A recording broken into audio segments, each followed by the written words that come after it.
Ragazzi, 1, 2...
These are 4 brilliant criminals at the climax of their most magnificent effort. This effort began 6 months ago in Porto Verto, where we were all aboard the ship for Africa. And they were my associates in a quest for uranium. An element not one of them knew the first thing about, except that they'd heard you could get dough for it. Big dough. Who? I mean, what do you suppose they are? Businessmen, does it matter? Well, if we're going to be on a small boat with them for weeks and weeks. I only said they might be fellow passengers. Harry, we must beware of those men. They're desperate characters. What makes you say that? Not one of them looked at my legs. Good morning, Mrs. Janrother. Good morning, Billy Boy. Care to join us in a stroll? Turn up the liver, sweat out the toxins, help nature to help you? Wouldn't dream of it. Really, Billy, you mustn't be so offhand with Mr. Peterson. If I were to treat him with more than common politeness, he'd misunderstand and try to push me around. Mr. Peterson is a bully. Billy, Huh? did you see this? That man in London has been killed. What man? Paul Van Meer, high-ranking official in the Colonial Office, was stabbed to death early this morning by an unknown assailant outside a club in Soho. This is the 3rd crime of violence to occur in that vicinity within the past month. What is it, Billy?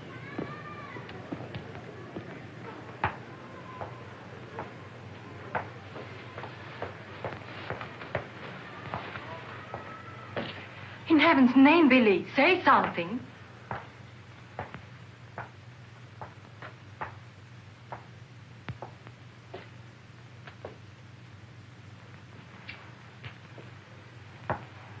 You understand, of course, that Peterson arranged this. It seems there's been a lot of violence around there lately. I don't pretend to be a fool. But look, Billy, this happened early Tuesday morning. We'd all left London well before that. What about Jack Ross? What about the galloping major? But I thought he only stayed behind to get that phone call from Mombasa. If it came through, he'll be here this morning. Well? Don't get so excited. Don't jump to unpleasant conclusions. Jump, they might as well have drawn a map. Why was Peterson worried about Van Meer? What made him think he was dangerous? He was afraid Van Meer wouldn't stay bought. Afraid he'd get the wind up after we'd gone. Get visions of him trotting upstairs to his superiors, announcing I have certain information that certain persons have paid certain sums of money Don't talk so loud, Billy. to obtain illegal rights to certain mineral supplies. That Indian, that Raja or whatever he was, that you worked for in the old days, he killed a lot of people, didn't he? Ah, but he had a better style. Besides, he was out for a kingdom, half the size of France. What's the difference between that and millions of dollars? We must think of the future, Billy. This is our big chance. It may be our last. Except for Mr. Peterson, we couldn't even pay last night's hotel bill. Where are you going? Have a cafe, drink a lot of Pernod, and listen to the band. You won't make a fuss, will you? It doesn't do to make a fuss. You have to think of the main objective. Naturally, it doesn't do to be fussy.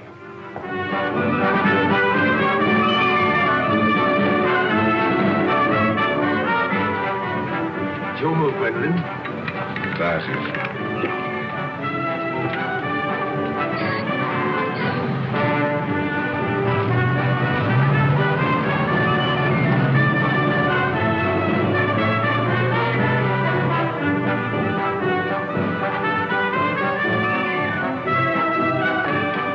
Luggage is in there. Bring it up.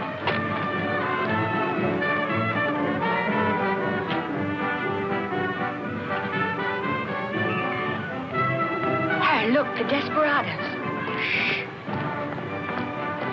Not quite now, Convict Billy. Hard liquor before noon. I'm celebrating. Celebrating what? The safe arrival of the Major. He came galloping in a minute ago looking tired but satisfied. I take it his mission was accomplished? Yes, well, it's getting on for lunchtime, gentlemen. I'll see you later, Billy. Your move, Gwendolyn. Gwendolyn, it's your move. Oh. Check. Last. Are you sailing on the Niagara? Africa bound. So are we. Oh, my name is Chelm. This is my wife. How do you do? My name's Dan Rutherford. How do you do? Are your friends sailing too? The whole kit and caboodle. You're a very mysterious group, I must say. Really, Gwendolyn? How so mysterious? Well, for one thing, you all appear to be of different nationalities. Your move, Gwendolyn. Check. I have a theory about you and your friends. Correction. My associates. As a matter of fact, I think you're doctors. Evil ones, I mean. You're going to the heart of the jungle where human life is cheap to perform ghastly experiments which require the sacrifice of thousands on the altar of science. You must excuse my wife. She has a very lively imagination. Check me. I don't know how you expect me to play a decent game when you keep talking all the time. Harry's been all out of sorts today. Usually he's a wonderful loser. Good morning, Mr. Danrada. I bring you the captain's compliments, along with the sad news that the sailing of the SS Nyanga has been postponed. Now, look here. This boat is definitely, most definitely scheduled to sail at 2400 hours. Scheduled, Mr. Chelm, but not, I fear, destined to do so. The fella gone, or is the captain drunk? Oh, of course the captain is drunk. But the real trouble is with the oil pump. Well, it's not good enough. Simply not good enough. Quite right, sir.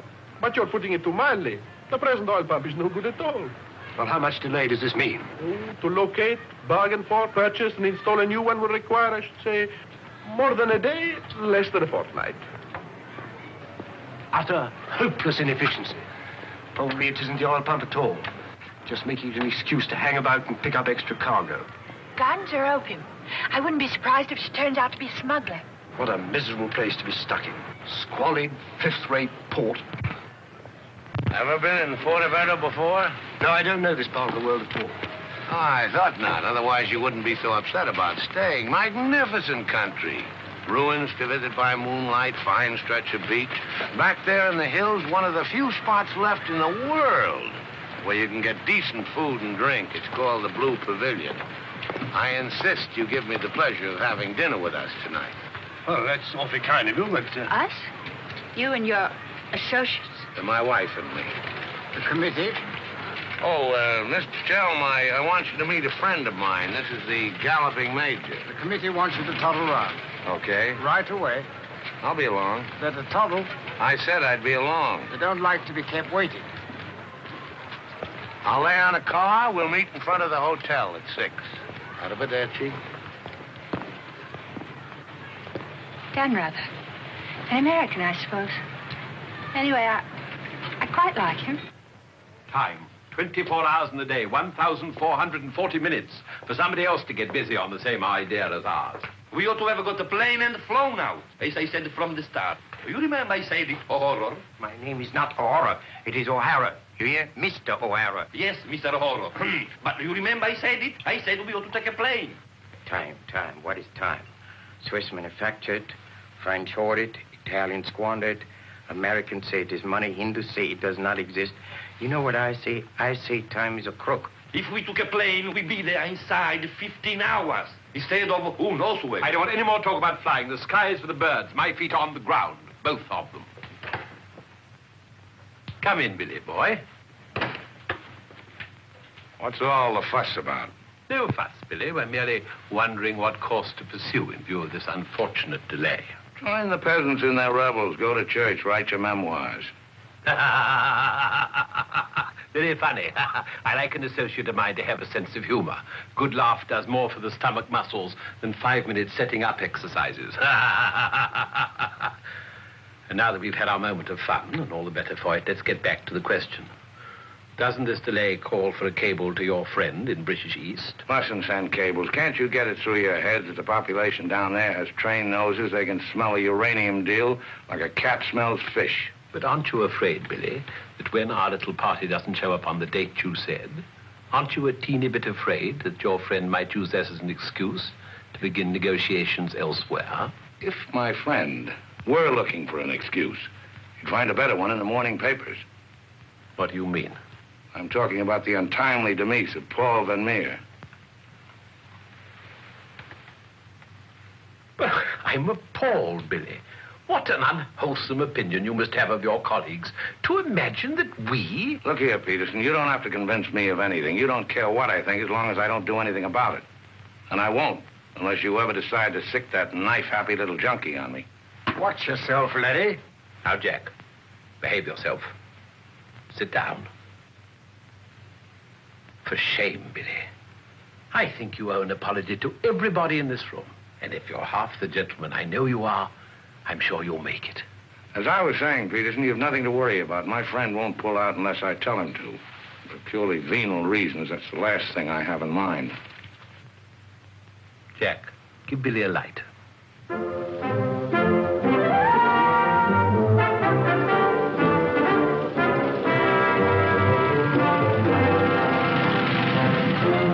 What a wonderful car.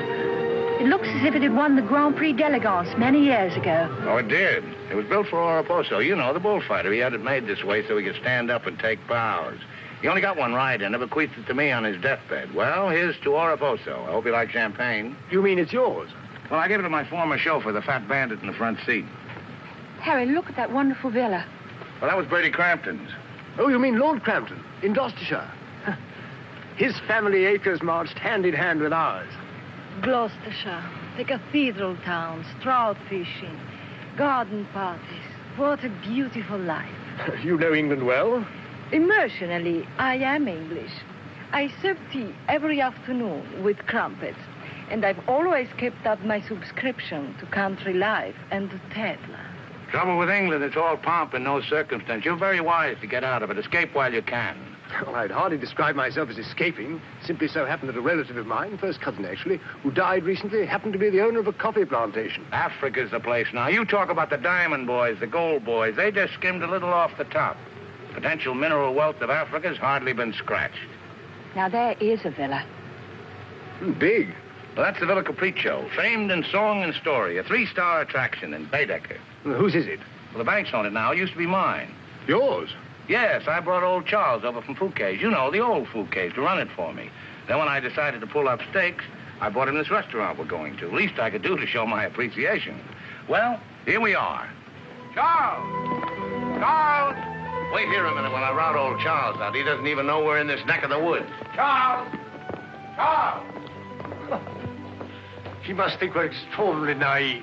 Knew all those people. Owned that vast villa. Bought this place because he liked the fellow's cooking.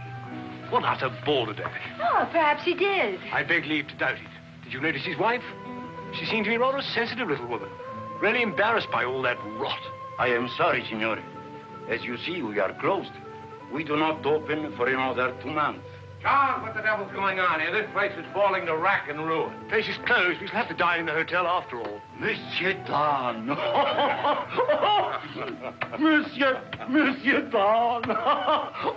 Madame, why did you not let me know you were coming? You did not say you were with Monsieur Dan. Nothing is close to Monsieur Dan. It's good to see you again, Charles. It's been too long, Monsieur Dan. Not since the night you left the villa. Remember your farewell party. I've tried ever since to forget it. Remember how in the morning we escorted you to the train with violins playing and everybody cried like when a king you love very much leaves his country. Aren't you dressed yet? Do I appear to be dressed? Do dress, do hurry. It's the most wonderful day. And Billy wants us to drive out and see his villa. His former villa. Obviously, I can't go. I've got a chill on my liver. What a miserable place to be ill. And you forgot to pack my hot water bottle. You packed it. Gwendolyn, I distinctly remember. Hello. Oh, hello. No, I'm afraid we can't. Harry has this wretched chill. Give me the telephone. Chelm here. Yes. Quite. Absolutely. A hot water bottle. That's very, very good of you, old boy. Look here, Dan Rather, would you mind very much if my wife went alone? She enjoys this sightseeing sort of stuff, you know.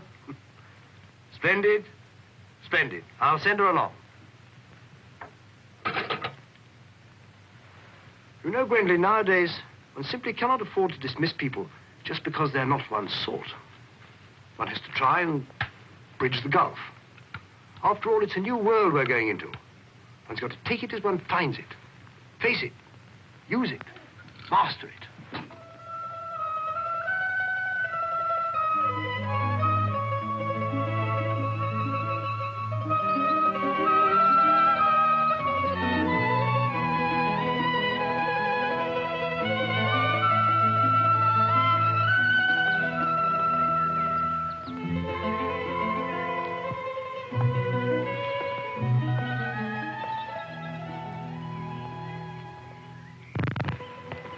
You know, I've seen Americans on the street and in the cinema, of course, but I've never talked to one before. Are you a typical American? I think it's important that I should know. Why important? There are two good reasons for falling in love. One is that the object of your affections is unlike anyone else. A rare spirit, such as Lord Byron. The other is that he's like everybody else, only superior. Harry, for instance, is the very best of a type. Well, as you must know, I'm a typical rare spirit.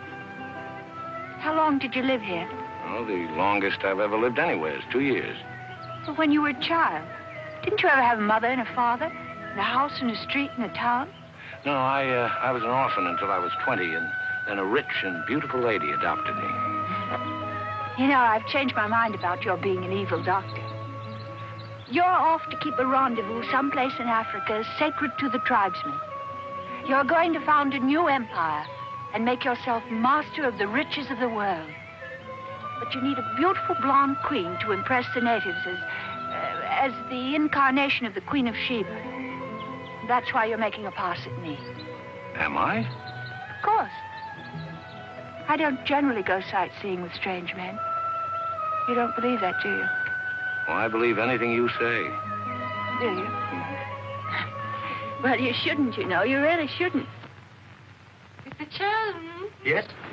It's I, Mrs. Dalrada, Maria. Oh, come in. Tea for two and two for tea? Now, that's most awfully kind of you. You shouldn't have troubled, really. Billy told me you had a chill. Bit of one on the liver. 2 tarsen. Milk, of course. Of course. I feel I should like somehow to do him a good turn of some kind. You do? Well, naturally. Oh, I see. Naturally. I think it would be nice if you were able to do something for him. Help him along. Give him the benefit of your advice. Delighted, of course. For instance. Oh, something with business. He was very pleased with that tip you gave him on the way home last night about the gold shares. I've forgotten what I told him. What was it? I don't remember either. I was listening to your voice. I wasn't listening to what you said. You see, if you were helping him, it would be so much easier for us to be together a lot out there in Africa. Was he any headed for business? Why, he's simply brilliant. I wouldn't have thought it. But of course he is. You don't suppose I'd marry a ninny, do you? If you imagine that Harry's simply going to Africa to plant coffee, you're very much mistaken. In point of fact, coffee is the least of Harry's interests. In point of fact, the land he's acquiring is extremely rich in certain minerals. Minerals which are indispensable to the production of atomic energy. Harry's land simply teems with uranium. Wouldn't surprise me to see him become the uranium king. So you see, my husband isn't such a ninny as you may have imagined. It might very well be worth your while to go in with him. The potential mineral wealth of Africa's hardly been scratched. Well, I was telling you last night. But of course, it's a well-known fact.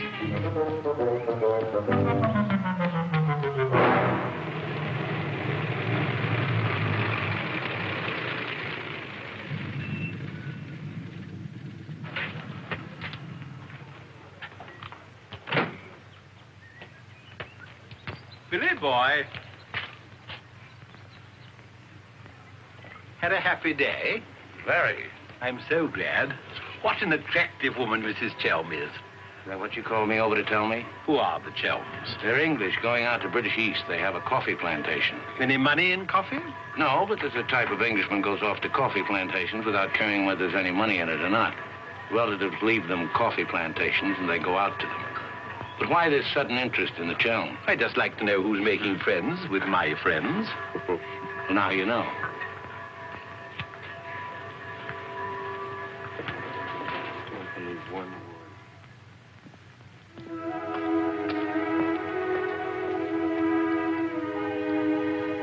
You know, if I ever leave you, it'll be for someone of the type of Harry Chelm. Well, bully for you. I suppose that type of Englishman is like a story I once heard. An English gardener in England was showing some Americans one of those wonderful English lawns. And of course, they wanted to know how to make a lawn like that. And this English gardener said... He said all you have to do is get some good grass and roll it every day for 600 years. I heard that story before you were born. Englishmen tell it when they're feeling down in the mouth. Just don't understand the Chelm type. You're not even listening. You never do. Someday I'll say goodbye and you won't hear that either. One day I shall really meet my type and run off with him. And you'll be simply amazed. That's possible. George Moore said, I learned it by heart years ago. He said that each great passion is the fruit of many fruitless years. George Moore was a very distinguished English writer, you know. Except that he was Irish. Cheer up, sugar. If I make $1 million on this deal, I'll buy you an old English lawn, one we can roll up and take with us.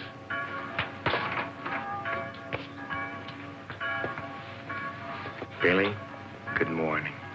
What's our wide-eyed Irish leprechaun doing outside my door? Why do you always make jokes about my name, huh? In Chile, the name of O'Hara is a tip-top name. Many Germans in Chile have become to be called O'Hara. Good morning, Mr. O'Hara. Madame, my respects. Perhaps Mr. O'Hara would like something to drink? Yes, maybe perhaps a little whiskey, huh? Very weak, please. What's this visit in honor of? Oh, just wanted to have a little talk with you. Okay, but make it fast. Fast? I give you my word, Billy. I give you my word. I feel to you like an older brother.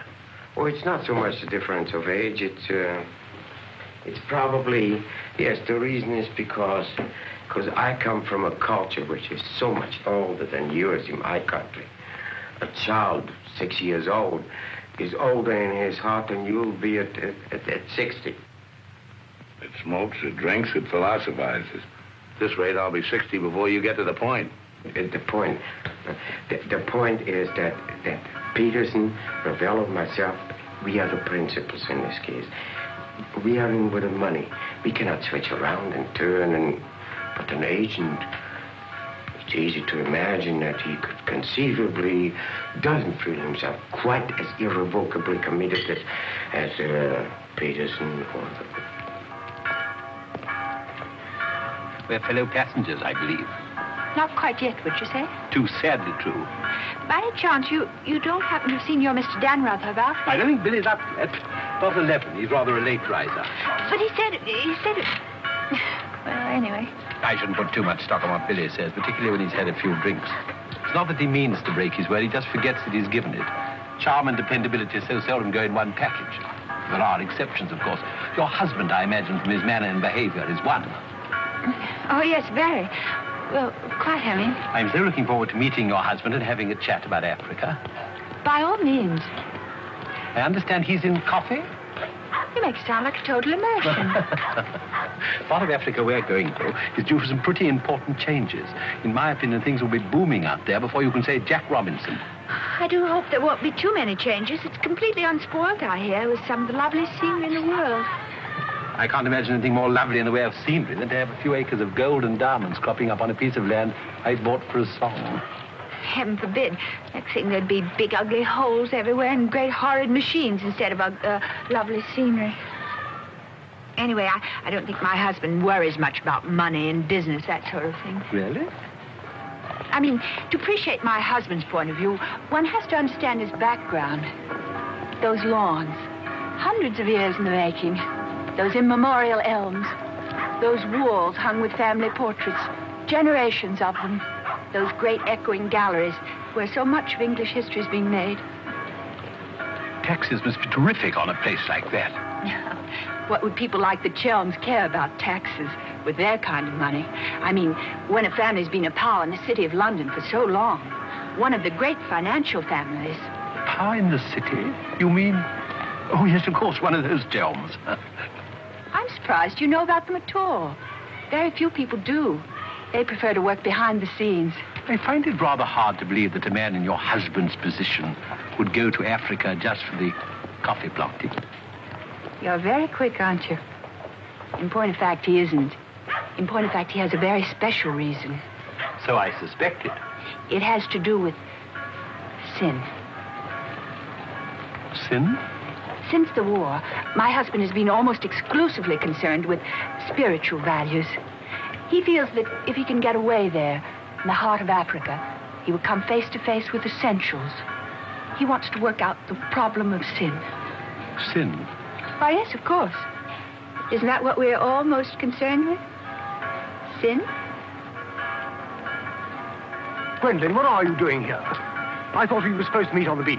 Harry, I want you to meet Mr... My name is Peterson. Been having the most delightful talk to your wife. She tells me you're interested in spiritual values. I myself am vastly Harry, concerned. we'd really better be going. You'll excuse us, Mr. Peterson? What have you been telling that man? Nothing, Harry. He got onto the subject of religion, and I just happened to mention that we usually go to church on Sunday. Billy, I think it is high time you take stock of yourself. Can you truthfully say about yourself, I, Billy Dan Reuter, have acted fairly and squarely to my associates, huh? But of course he can, Mr. O'Hara. Everybody knows Billy's the soul of honor. Shut up, sugar. Perhaps he's the soul of honor, and perhaps appearances are deceiving. You mind telling me what it is I'm supposed to have done? Nothing. It's your conduct. Your conduct doesn't... Your conduct does not inspire confidence, and confidence really is the most important necessity in an undertaking of our kind. One may be completely innocent, but if one's actions invite suspicion, one might as well be guilty. To be trustworthy is not more important than to seem to be trustworthy. Billy, have you done something you shouldn't have? Tell me, Billy. Tell me the truth. My conduct. Who do they think I am, their hired man? But you are, you know. You are the hired man. How good and kind of you to remind me. How good, how true, how kind.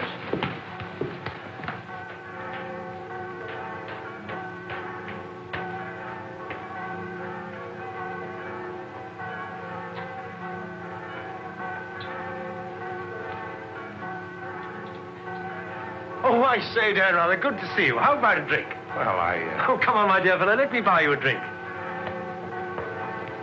Oh, Gwendolyn, don't forget to send one to Aunt Beatrice. Can't understand it. Gwendolyn distinctly said she'd join me on the beach. Then I come back and find her sitting there in that cafe. Extraordinary creatures, women. Well, let's drink to them. Pano. Scotch.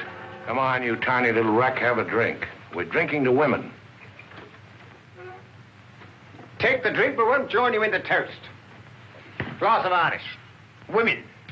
Hitler had the right idea. Keep them in their place. Kleine Kinderkirchen, babies in the kitchen. Say what you want to about Hitler, he had his points. Come. Look This here. generation's had its chance. Hitler, Mussolini, those were the men. Now is the age of the barbarians. The world's going up in smoke. I say, let it come, get it over with. Well, if you don't mind, I'd like another year or so of worry. Worry? Just 1 minute, laddies. I've just 2 or 3 words to say to you, laddies, and that's don't worry. Don't ever worry. I'm in a position to know secret information. The Rosicrucians, the Great White Brotherhood, the high secret orders. But you've no faith. You must have faith. Faith and power, secret power. Men who guard the trust from the deepest inside of the whatchamacallit. Mystic rulers, all one club, chained together by one purpose, one idea. Mankind's champions. Follow me, Billy? Oh, why, of course. This generation's had its chance. Hitler, Mussolini. I can't stand here and permit you... Are you interrupting me? Relax, Jack. Have another drink. I simply want to state that things don't happen to be what certain people imagine. An officer may find himself strapped for money, and he may undertake certain things which in other circumstances, no. Absolutely no. Absolutely. Absolutely no. In the old days, I should have simply told people of your ilk to buy their own drinks. Poor old Jack. I'll teach you.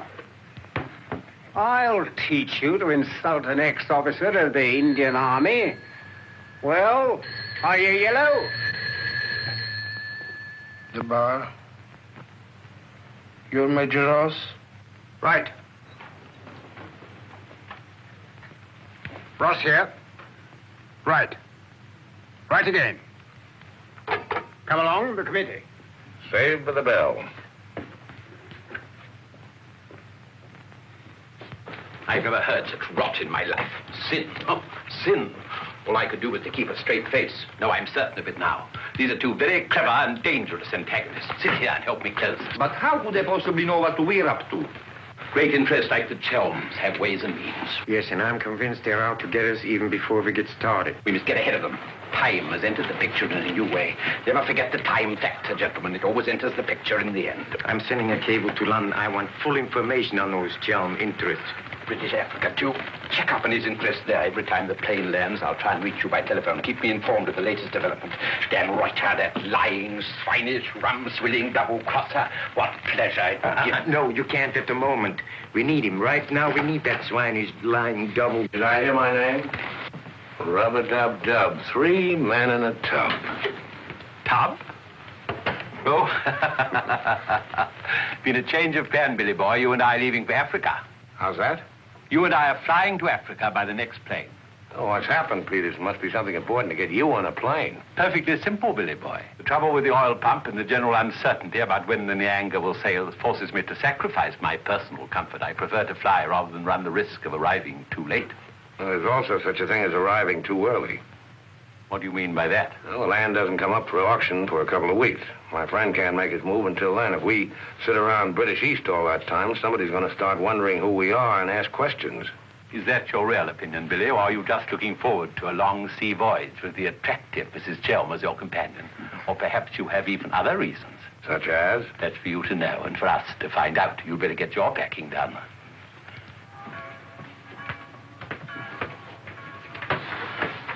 Billy? Where are you going? Off to Africa, flying. Just like that? Weren't you even going to kiss me goodbye?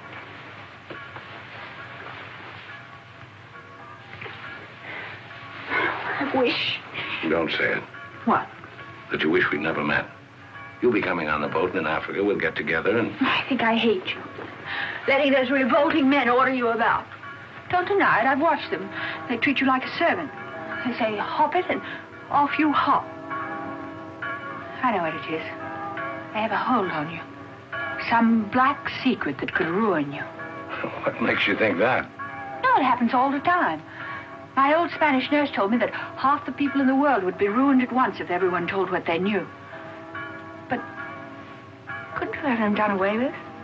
You must know plenty of people who could bump them off. It probably cost a good deal, but it'd be worth it, certainly. Well, it's not impossible, except that afterwards I wouldn't have any money. This way I stand to make a lot. Millions? Maybe. Then perhaps your connection with those men isn't quite so undignified as I thought. Those millions, would they be pounds or dollars? Well, either way suits me. No, that's very careless of you. The state of the pound is so uncertain. You must think in terms of hard currency. Maybe I should hire you to handle my affairs. You could do worse. I'm awfully intelligent, really. Come along, Billy boy. The car's waiting.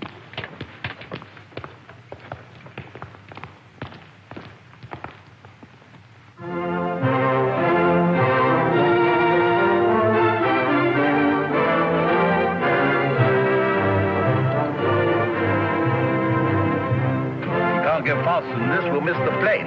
Press on! Press on!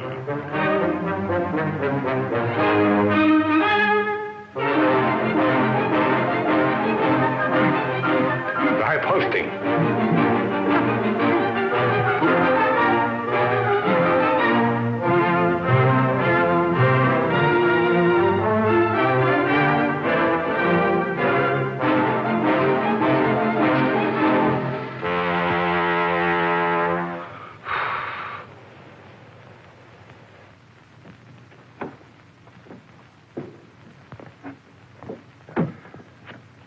Bisogna spingere. Push, push.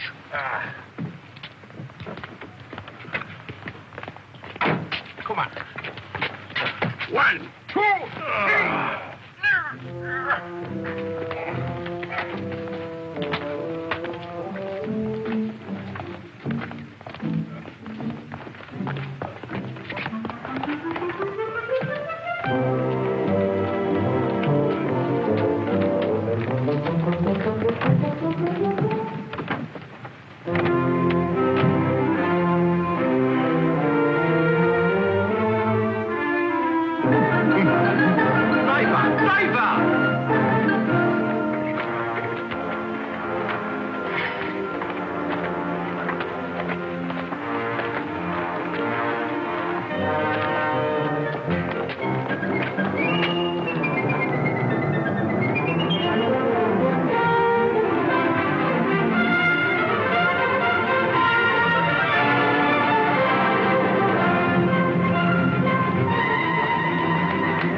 purpose. What? You planned it that way. I know what you're up to. I know everything. I know about the uranium on the Chelms land, the Chelm interest in the City of London. The what?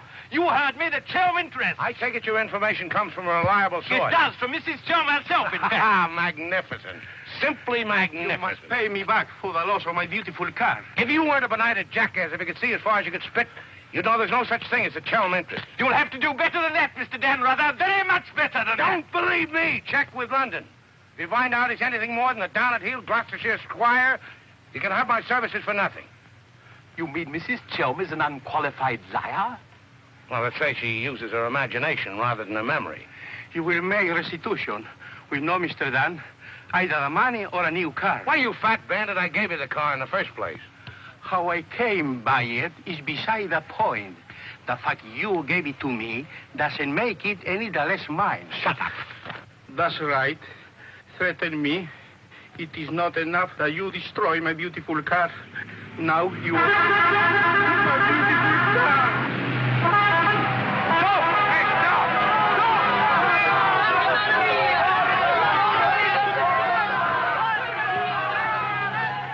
More than anything, I want Billy to make a grand success out there. As you care so much about money, I should have thought you would have left Billy for some rich man. I shouldn't think Billy would mind, really. I mean, neither of you are in love or anything. You are a strange girl. Of course I love Billy. Actually, I adore him. And Billy loves me very, very, very much.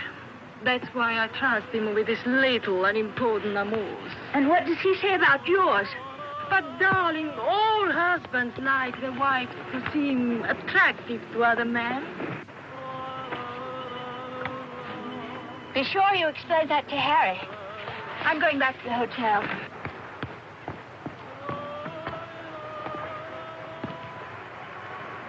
Mrs. Stanrother, Maria, I'm afraid, I have some shocking news for you. The boat is not going at all? There's been a terrible accident. Your husband's car drove over a cliff. The people on the bus saw it fall into the sea. It seems almost certain that... What is it? What are you trying to say? He's saying that Billy is dead. It's become necessary to redistribute the stock in our company. Stock. What good is the stock now? We can't deal with the Radar's friends. Not without Anrada. All the effort, the money, everything went over the cliff with that car. Ravello, you forget the English are very sentimental people. I tell you, there is nothing that Billy's friend will not do for his widow, and in black, she's a very touching figure. Poor Maria, you really have had a wretched time of it. You are very understanding. If only there was something I could do. Just now, if you could bring me an aspirin. I have a headache. Don't move. Just you wait there. I'll be back in a moment. Mussolini, Hitler, and now Peterson. A great man, a great loss. I'm going upstairs and reading my Bible. Why all the clothes? Maria has a headache. What's the matter with you? Go away. My dear girl, I'm as sorry about Dan rather as you are. But after all, it isn't as if he was one of our oldest friends. I was in love with him. He was a very pleasant acquaintance. What did you say? I was in love with him. Really, darling, have you no control over your romantic fantasies? I loved it. Can't you hear me? I love you. Oh, rot. You're just dramatizing again. By George, you were right, after all. I did pet it. Oh, what shall I do? I feel so I were drowning. He's dead. He's dead, and I'm left with a fool like you. I tell you what to do. Have a bit of shut-eye. You wake up in an hour feeling your old self again, and there'll be no more silly stories about falling for a middle-aged roustabout. So? Oh, please go away. I'll just take these to Maria.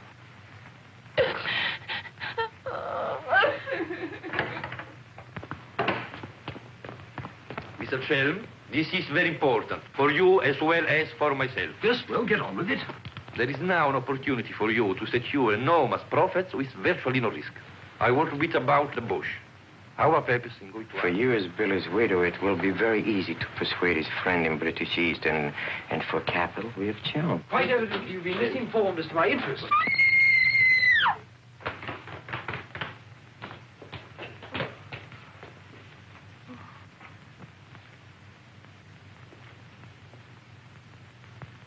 What's the matter with all of you? Somebody dead? Car, it went over a cliff. We thought you'd both been killed. Dan, rather, I'm delighted to see you're alive, but your wife is in a fainting condition. You mean you're not dead at all? Obviously, I'm not dead. I knew you weren't dead. I knew it. I counted 13 backwards 13 times. My old Spanish nurse said if you did that, a miracle would happen. And you see, it has. Ladies and gentlemen, I bring you the glad tidings. The captain is sober, and the SS Nyanga will sail at midnight.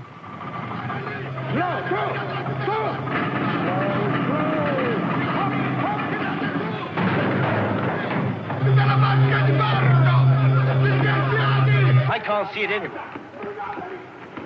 What can have happened to it? My dispatch box, where is it? A black tin box this size. What have you done with it? Guardi che la sua valigia gliel'ho messa in cabina. I told you to take the most particular care of it. I shall not go on board till my dispatch box has been found. Having trouble, Chelm? I think that I can't cope with myself, thank you. È la seconda volta che glielo dico. La valigia gliel'ho messa in cabina e tu deve che insiste con me. Says he put it in your cabin, whatever it is. Idiot! Why didn't he say so in the first place? Say, look. What's happened to Harry? He's been giving me the fisheye all evening. Oh? What is it? Perhaps it's because when I thought you were dead, I told him I was in love with you. You what? I couldn't help it. It made you seem less dead. And? Oh, he didn't believe me. He thought my nerves were upset. Sort of delirium. He thought it quite a joke. The idea of my inventing a love affair with a middle-aged roustabout like you. That's what he called you. Well, now that I'm back in the flesh, you'll begin wondering about that delirium of yours. I suppose seeing you alive is different from thinking of you dead. You're just great cooped up on that tub with a suspicious husband. Billy.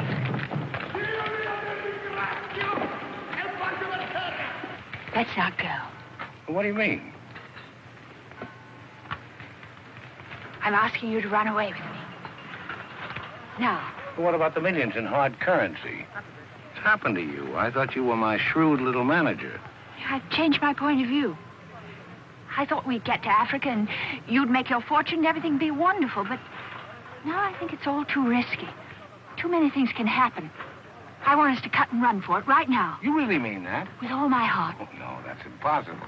Why? Well, for one thing, Mrs. Danrather might not go for the idea. She's not quite as sophisticated as you are. Please, Billy, listen to me. I've thought it all out. We'll take the bus and catch an express No, for somewhere. the shot's not on the table. You're not in love the way I am. If I loved you 1,000 times more than you say you love me, it still wouldn't make any difference. I've got to have money. Doctor's orders are that I must have a lot of money. Otherwise, I become dull, listless, and have trouble with my complexion. But you're not like that now, and you haven't any money. It's my expectations that hold me together. You really mean that, don't you, darling? Sure, I mean it. And your main reason for wanting lots of money is so that you'll be ever so attractive and I'll love you more and more. That's right, baby. I'll help you, Billy. I can, too. I'm something of a witch. My old Spanish nurse said I could have been a professional. Don't look now, but they're raising the gangway.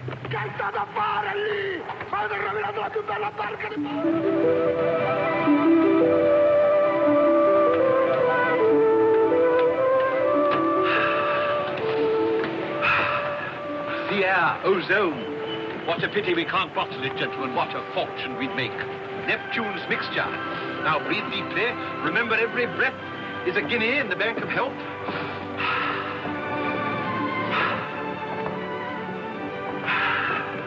Good morning, Chel. Why, that's good. Very good indeed. I didn't know you were an artist, Mrs. Danrather. I'd hardly call myself that. I only dabble.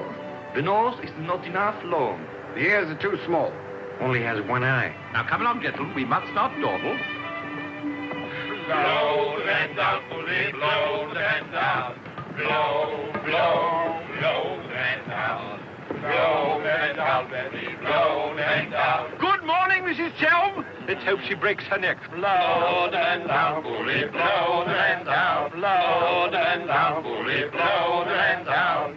Blow, blow, blow them down. Blow them down, bully, blow them down. Give me some time to blow them down. Mr. Peterson? Mr. Peterson? Radiogram.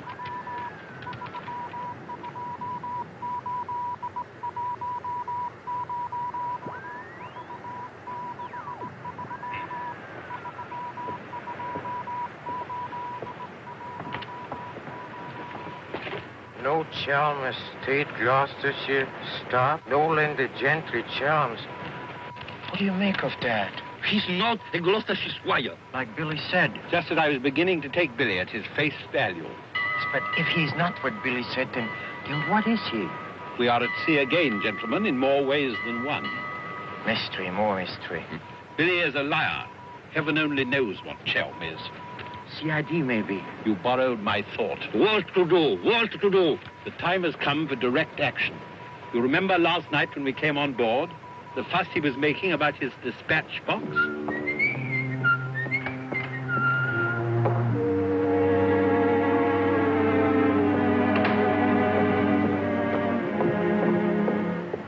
I love colors. Working with them is an endless puzzle. Your face, for instance. 10 minutes ago, it was all brown and pink. Now the light is changed and is chalky white. What? Tinged with green. Green? It must be getting rough. Just a little. Don't break the pose. I don't feel very well. I think I'll go below and take a pill.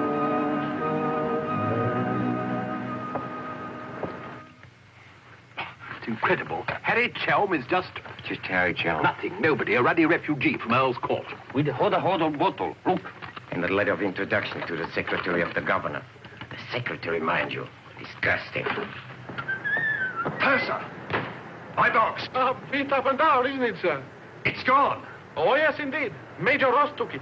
I saw him sneak it out of your cabin. I like to keep my eye on what goes on aboard the ship. Where did he take it? I believe Mr. Peterson's cabin. In fact, I'm sure.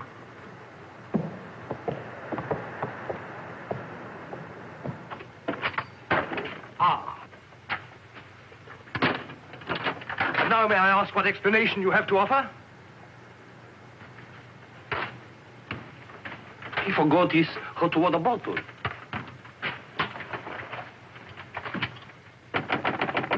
Billy. Come in. Billy, have you heard what's happened? I've seen the paper in days. It's not funny. They've stolen Harry's dispatch box. Who stole his dispatch box? That dreadful little major. He took it to Peterson. They went through it. It's all your fault. I suppose you know that. My fault? Well, the poppycock you've been peddling, all that junk about the Chelm interest in London, uranium on your land. Well, in a way, you're the one to blame. I'm the... I mean, you acted so superior. I was falling in love with you, and I couldn't bear it for you to think I was just a nobody. Married to the son of a boarding house in Earl's Court. The son of a what?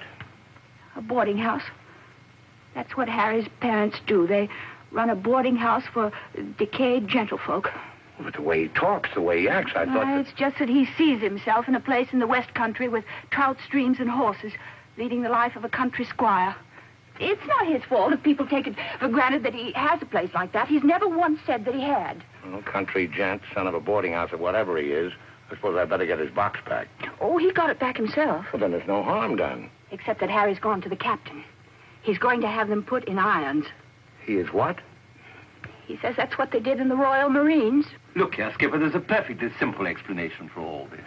I happen to own a dispatch box which is very similar to Mr. Chelm's. When I didn't find it in my cabin, I asked Major Ross to see if it had been stowed away somewhere else by mistake. The Major found what he thought was my box in the saloon with some other luggage.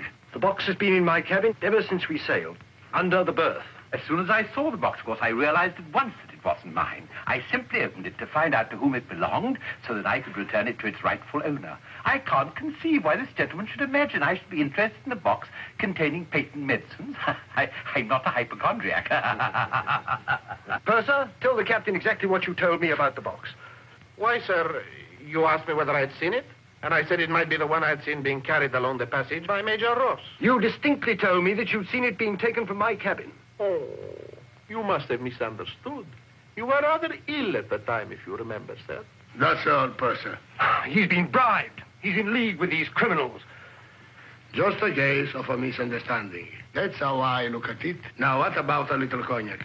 To wash away any ill feeling. I don't care for a drink. And let me assure you that this matter is far from settled. While rifling through my personal effects, I feel certain that you must have noticed I had a letter of introduction to the secretary of the governor. I suspect he'll be much more interested in what I have to say than this gin-soaked so-called ship's captain. You mind your tongue! Any more entails? You're the one I put in irons. As far as I'm concerned, this is a close incident. You've got your box back. Why don't you forget the whole thing? What possible interest do you expect the Colonial Office to take it? On the contrary, I expect them to show considerable interest in a gang of crooks who are trying to swindle the country out of vast uranium deposits.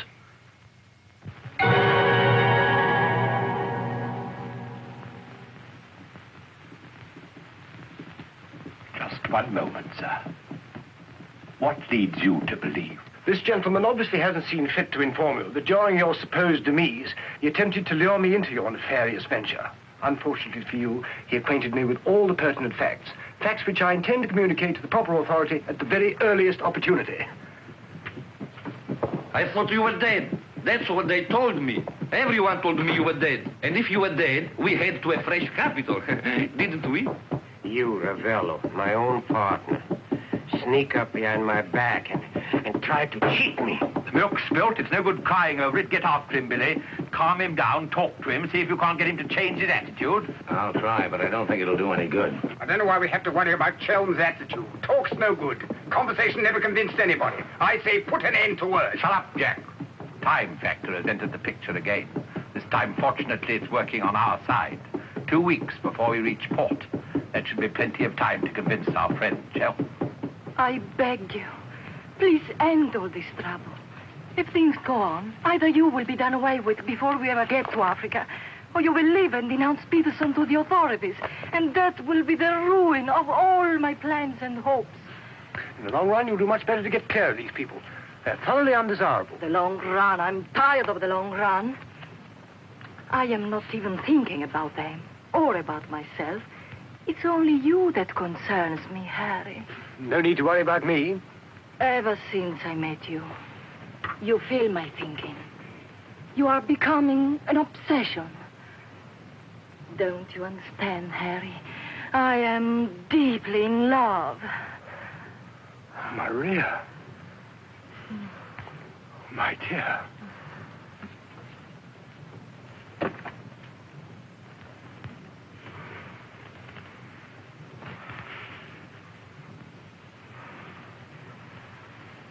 Only you could make a woman feel like this. All I want is to be in your arms, now and always.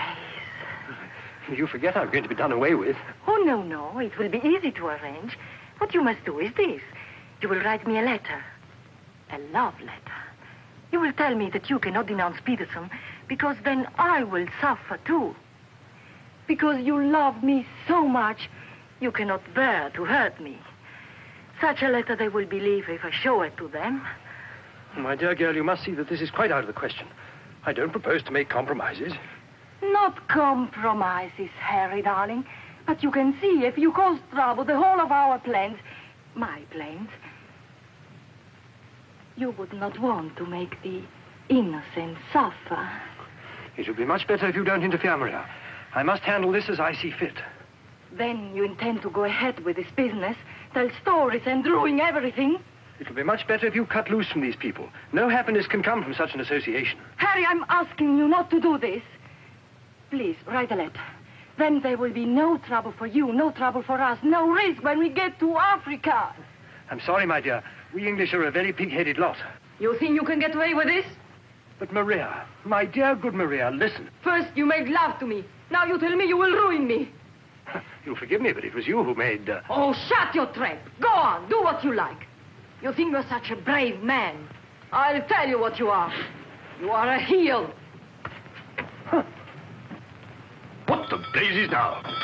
What's happening? What's going on here? The oil pump's on the blink. The electricity's failed. What's up, Polly? A ship lying in darkness this way? We might well be rammed at any minute.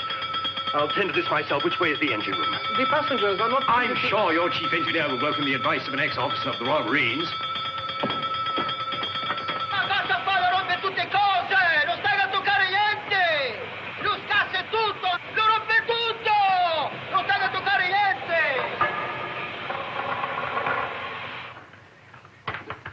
Look here, you fool. Are we simply abandoned to our fate? I insist on something being done. For instance? Well, give out the lifebelts. Organize the boat drill. The clientele are requested to remain calm. To remain calm? Does the captain feel no sense of responsibility for the lives of his passengers? It's my opinion that the captain doesn't feel much of anything at the moment. Do you mean to say he's drunk? The fellow ought to be made to walk the plank. I'm afraid just now he cannot walk at all. But this is outrageous. Oh, sit down, old man. What have you got to worry about? We're only adrift in an open sea with a drunken captain and engine that's liable to explode at any moment. Perfectly ordinary situation. Happens every day. But just in case any of you are still at all anxious, let it be known that Mr. Chelm has taken charge in the engine room. He's taken charge? Harry, and he'll foozle it for sure. Shall I get out the hymn books?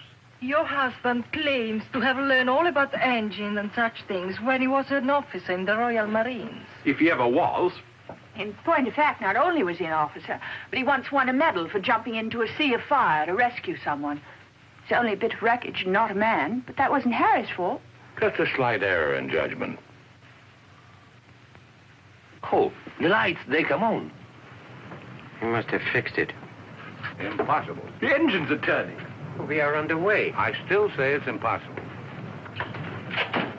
Ladies and gentlemen, may I have your attention for a moment? I'm happy to inform you that the oil pump is now in perfect working condition. Putting it right was no great accomplishment for anyone with the slightest mechanical bent. Anyhow, we may now proceed without further delay and in absolute safety. Oh, Harry, you did. You boozled it. But you wrecked my ship! Where is your terror? Forward, please. Captain wants to see you. There you are. You devil! You wrecked my beautiful ship! Nothing of the sort. Some scallywag down there sabotaged my work out of pure malice. You explode my engine! Keep your head boys. Let's all behave like little gentlemen. Say I understand, Mother. I can handle the brute. What happens now? Do we get the life belts? Do we abandon the ship? There's no immediate danger. The passengers were pleased to return to the saloon. We're heading for the nearest port, and there seems to be some chance of our making it. Let's go. Come along. Now, who was last down? Last. Billy, boy, be a good fellow and make a fourth at bridge. The Major has no head for cards. A few rubbers will soothe all our nerves. Oh, thank you. I'll soothe mine with a double scotch. In fact, I think I'll make it a triple. No ice, no water. Right, sir. How about you, dear Mrs. Dadbrother? Little bridge? Oh, so sorry. I have the most fearful headache. I think I'll go to my cabin. Oh, what a shame. Well, boys, we'll have to make it cutthroat. What about Harry here? Maybe he'll take a hand. That, under the circumstances, is a most unsuitable suggestion. Gwendolen, I must ask you to either move to another table or else leave the saloon. Harry, for heaven's sake. I don't care for my wife to associate with an associate of criminals. Don't be absurd. Billy's not a criminal. He's the best friend we have on this boat. We're not in need of such friends. You need any friends you can get. The only thing standing between you and a watery grave is your wits. That's not my idea of adequate protection. Purser, how much longer before this ship reaches port? If we ever do get to port, it should be within 14 or 15 hours. That's a long time. Sit down, make yourself comfortable, have a drink. Enjoy the Major's piano recital. Come on, Peterson, buy us a drink. I'm afraid I can't accept hospitality from persons who I intend in a few hours' time to denounce in a place of justice. 2 spades. I admire your sang-froid, Mr. Peterson. Or perhaps you don't think I'm serious. We shall see. 3 clubs. Gwendolen, are you going to do as I say? Not when you speak to me in that tone. Not when you try to order me about. In that case... Where are you going? On deck, where the air is less polluted.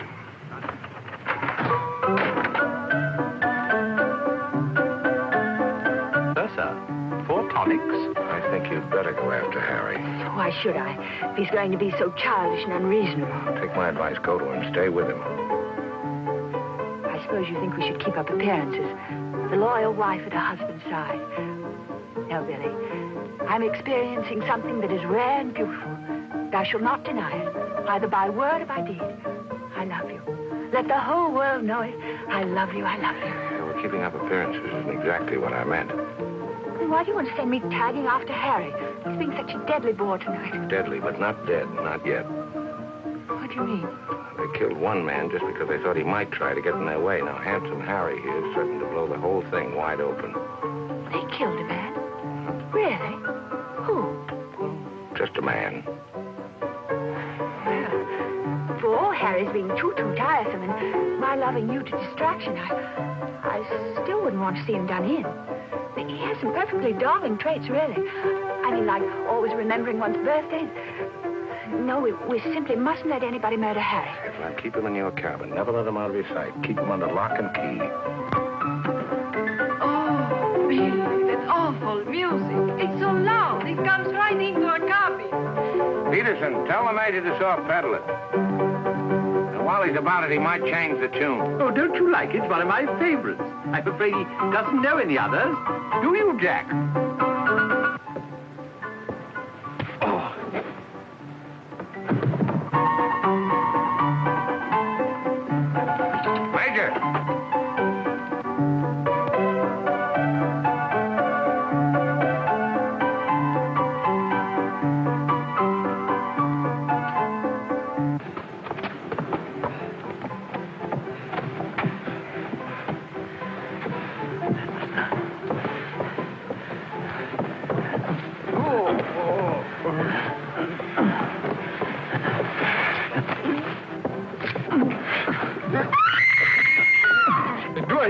screaming? One down. Captain! Captain!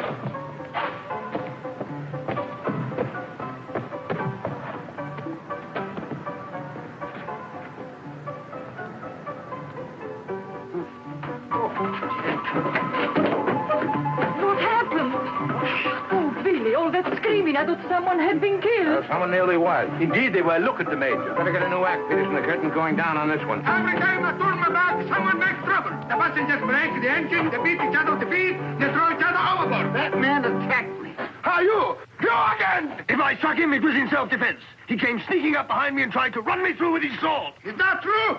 Well... It's no use, Billy. My trying to protect Harry any further. I may as well tell the whole truth. Captain, it grieves me to confess this.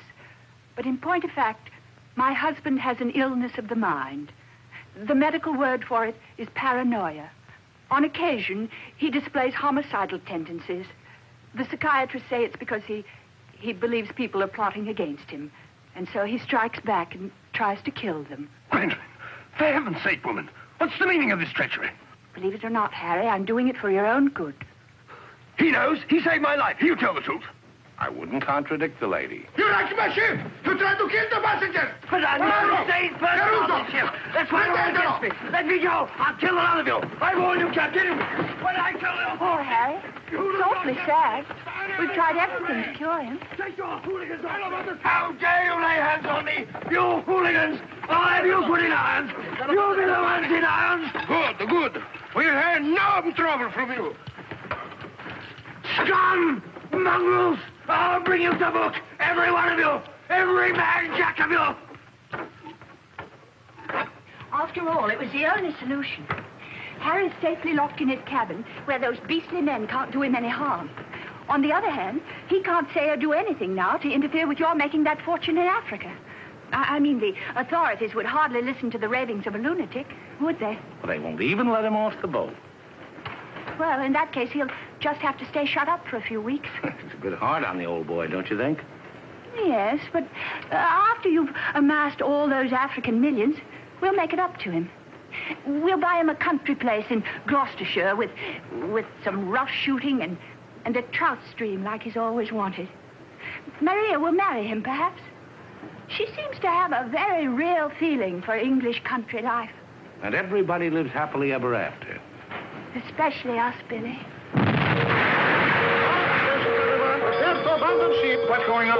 I believe, sir, that we're sinking. What? Attention, everybody. Lower your light, please. We're sinking. Harry! Harry, open the door! You must! The ship's sinking! Get back.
Across him out there. He's a strong swimmer, isn't he? I don't say we will, but it's possible. Anything's possible.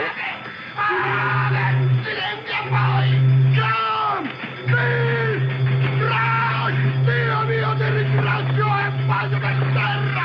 Speriamo che incontro un branco di pesce cani!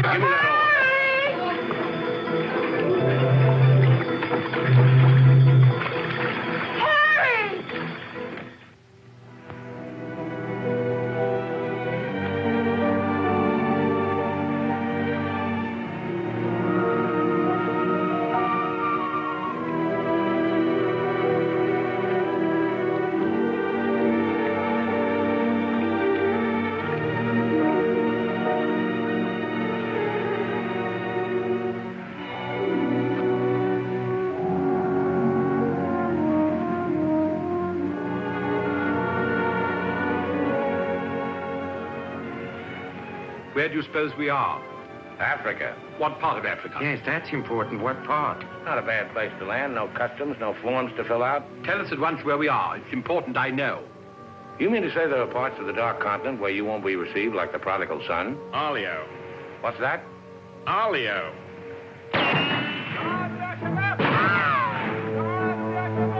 Better get down, everybody.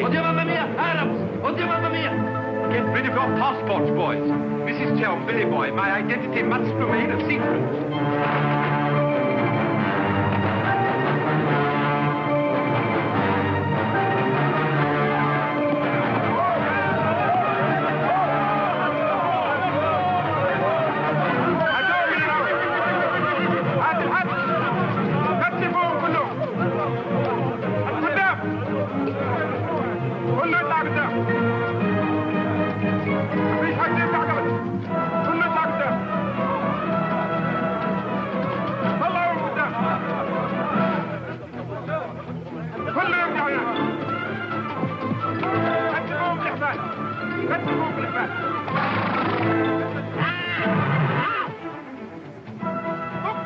Alio, what's that? It was a company that sold arms to the Arab legions. Wait a minute, that rings a bell. Some of the equipment we sold them was defective. Been too long under the water in the Gulf of Leyte. The Arabs claim they lost the war because of rusty guns and dud ammunition. For heaven's sake, be quiet. If you go on like that, I'll see you drawn and quartered.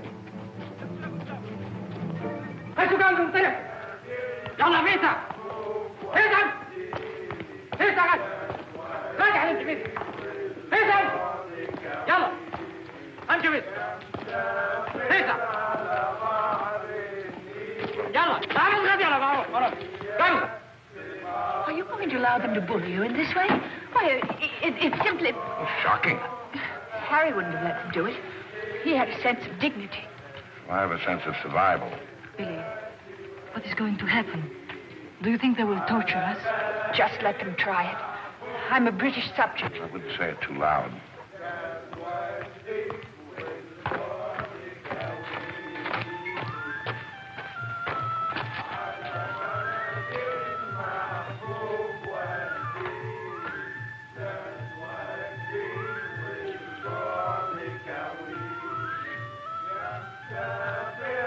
We shipwreck. Big boat, go down. Bottom ocean. We take little boat. Row all day, row all night. Savvy? There's only one way to deal with these swine. Walk up to them and kick them in the belly. Show them who's boss right away. We sight land. Your land. Praise Allah. Come ashore. Suddenly, boom, boom, boom.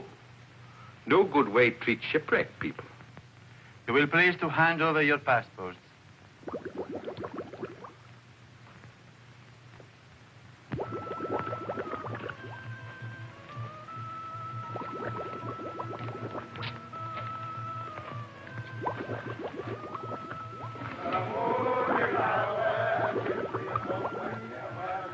There seem to be 4 missing. Will those who have not handed over their passports hold up their hands?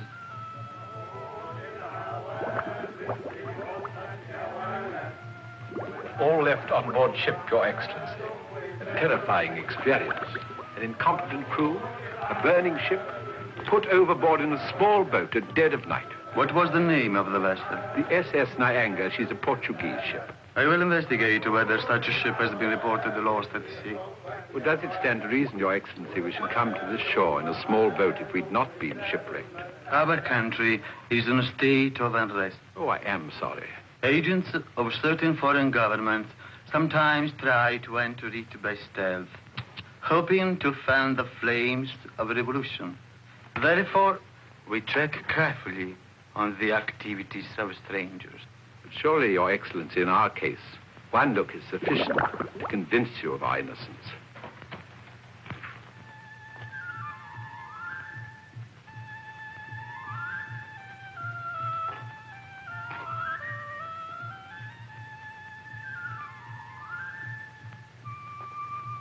No. One look is not enough.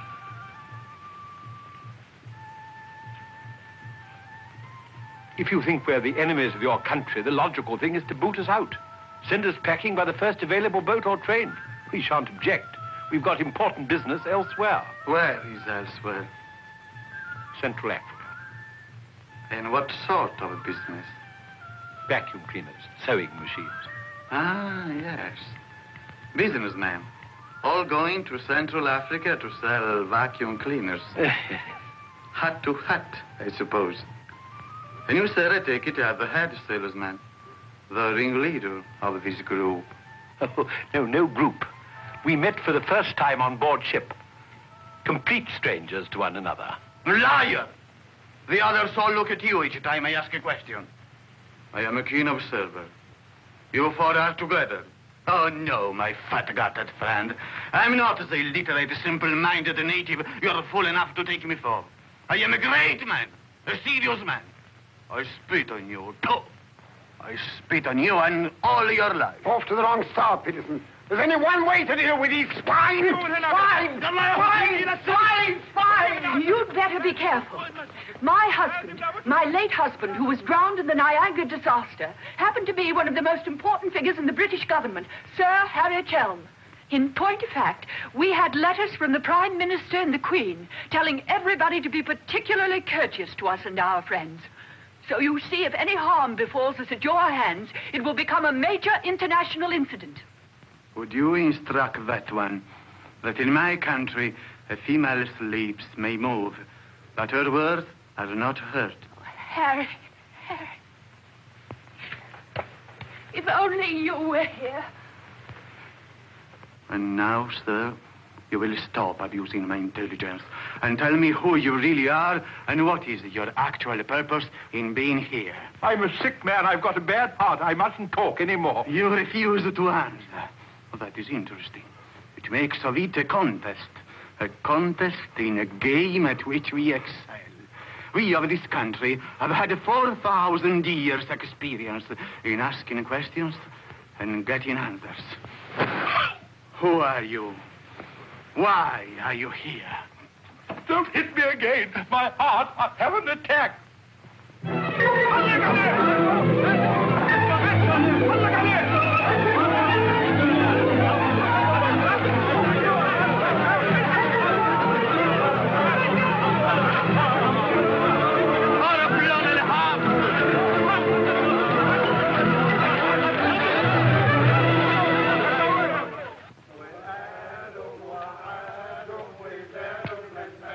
Billy's led a thoroughly decadent life. Mercy, I thought he had more backbone than that. Backbone. Either you have it or you haven't. You see the beating I took at the hands of that great ugly brute without even flinching. Billy was crazed with fear before they even laid a finger on him. Tell me more about Rita Hayworth. You really know her very well? Do I know Rita? Do I know her?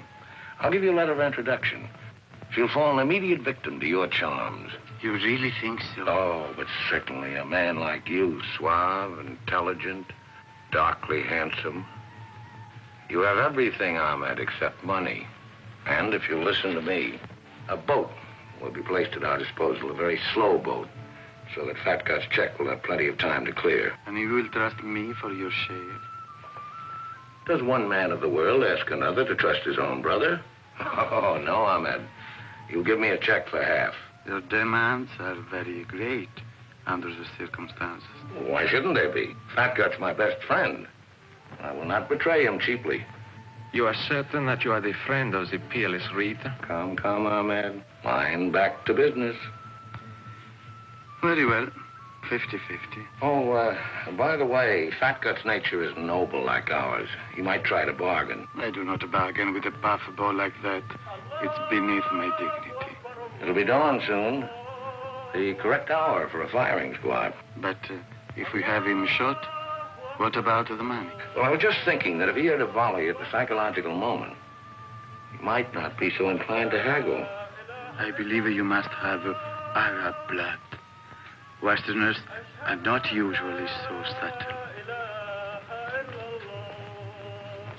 يلا يا علي نمسك الراجل الثخين. يلا بينا. يلا. Look, Halamite. Look, Halamite. Ah! taking me. I won't go. I demand to see a doctor. Would you say that in Paris, among smart people, the Rolls-Royce or the Cadillac is considered more chic? Well, that's no problem at all. A man in your position should have both.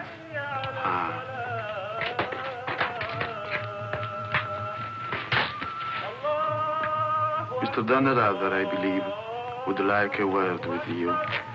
Billy, sit down, Peterson.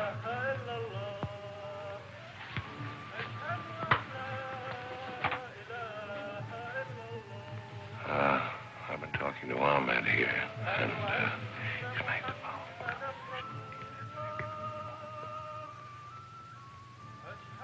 It's blackmail. I can't pay.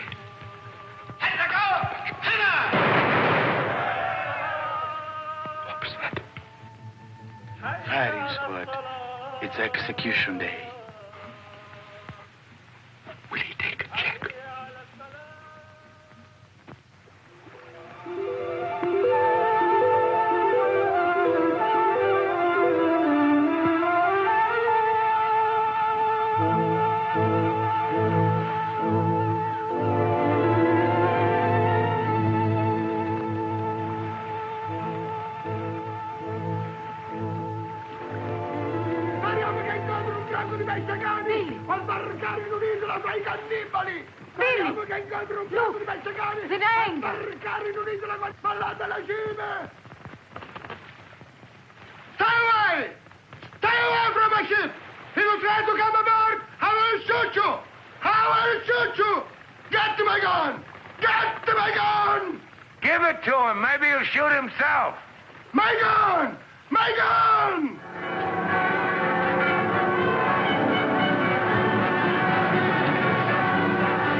Excuse me. Are you Mr. William Dunrather? That's right. I'd like to ask you a few questions, if I may. Oh, I'm sorry, not now.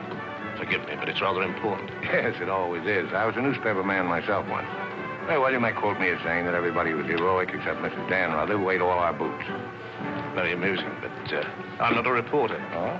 Jack, go to the phone, make reservations. The first plane to Nairobi, 6 seats.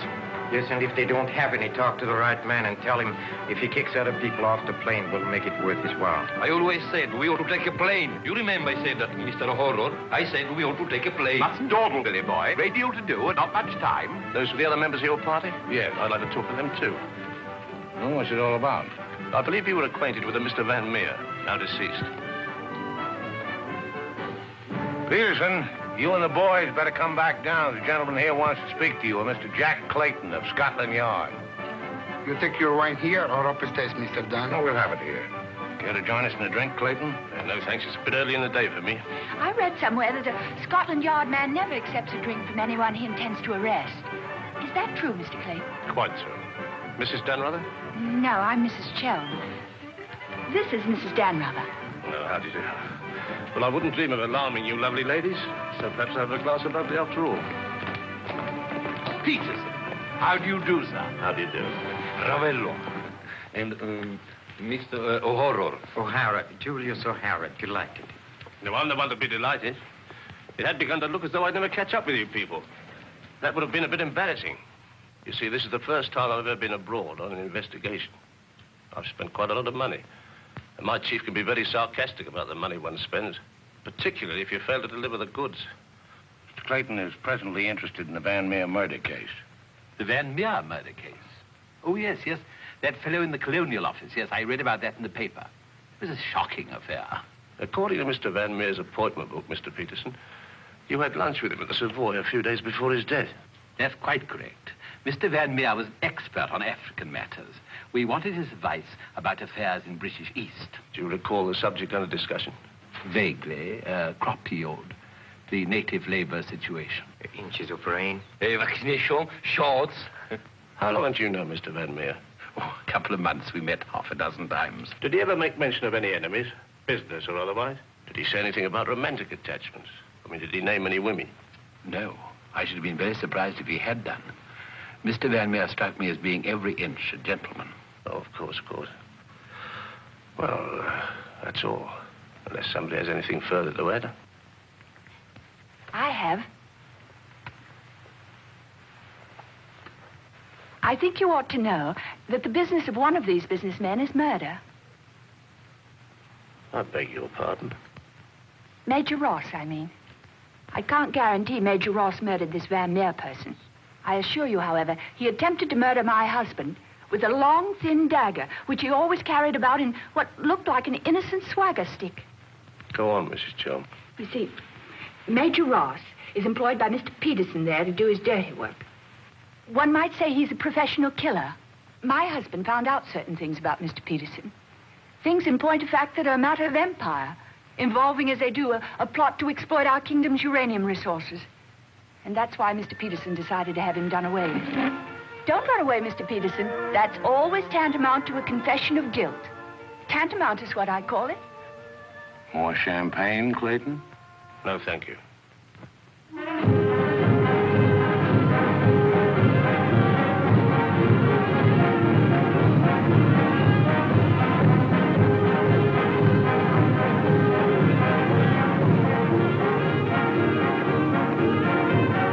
As I said before, very smart fellows indeed.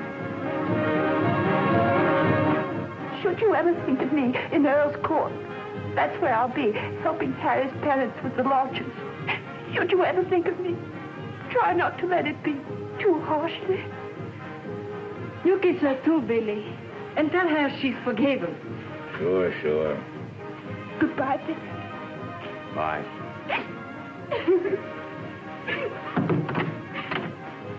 For Mrs. Chell, just came on the ship, Squire.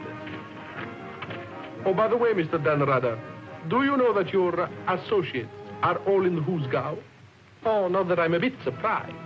I put them down as thoroughly bad characters, right off the bat. But then there are so many bad characters nowadays. Take mine, for instance. Harry! He's alive!